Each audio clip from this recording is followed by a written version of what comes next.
when the law came along during Moses' time, when it was written down, it highlighted even more how bad man was. When I was a kid, we used to go in the backyard. We happened to live on lots of acreage. My dad sold real estate, and we lived out in the country in Manfred, Oklahoma when I was about 9, 10 years old. And one of the things we liked to do was to play baseball with a wiffle ball, which was a plastic bat and ball set. And I had 2 older brothers, and being out in the country, sometimes we could get other kids to come and join us, and sometimes we couldn't. But my older brothers taught me how to play wiffle ball, which is kind of an imitation of baseball. And we had our own rules. We had a well cover that was our home plate. The house used to have well water. It was on city water now, but there was a big round cover surrounding a concrete thing that was flat on the ground that you could jump up and down and it would sound like you were on a drum. But that was our home plate. You could always know when somebody scored. You hear that boom whenever they go over the top of the well cover. We had a tree that was just about the right length that had been growing for years.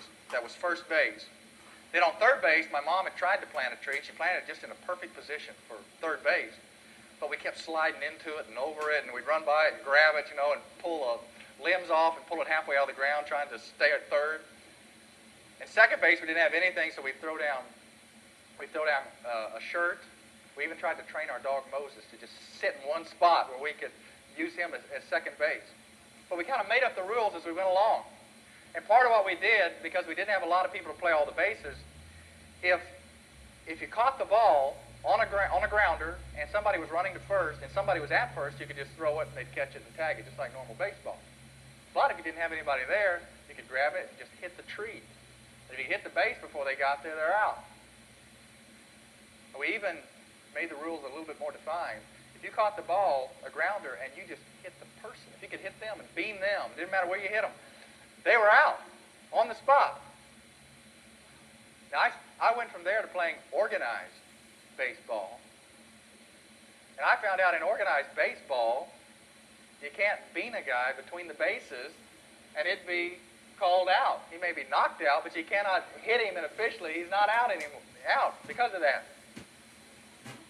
I met face-to-face a guy who had in his back pocket, named Mr. Myers, who umped every ball game in Manfred, Oklahoma, I think. He had this book, and in this book it had the official rules of baseball. And all of a sudden I had been doing wrong things, but I came face-to-face with the official book that said, this is why it's wrong. This is wrong, this is wrong, this is wrong.